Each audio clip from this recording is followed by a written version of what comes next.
جانتے ہیں پانچوں نمازوں کا کیا ثواب ہے؟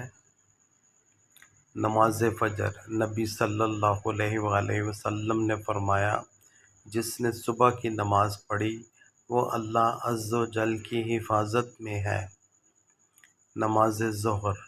نبی صلی اللہ علیہ وآلہ وسلم نے فرمایا، جس نے ظہر سے پہلے 4 اور بعد میں 4 رکعتیں پڑھیں اسے آگ نہیں چھوئے گی۔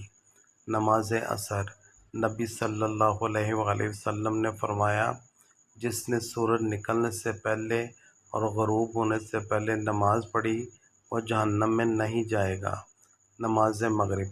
نبی صلی اللہ علیہ وآلہ وسلم نے فرمایا، اللہ تعالیٰ کے نزدیک سب سے زیادہ پسندیدہ نماز مغرب کی نماز ہے، اور جو اس کے بعد مزید 2 رکعتیں پڑھے گا اللہ تعالیٰ اس کے لیے جنت میں ایک گھر بنائے گا جہاں وہ سکونت پذیر ہوگا۔ نماز عشاء۔ نبی صلی اللہ علیہ وآلہ وسلم نے فرمایا، جو شخص عشاء کی نماز باجماعت پڑھے تو اس کے لیے نصف رات قیام کرنے کا ثواب ہے۔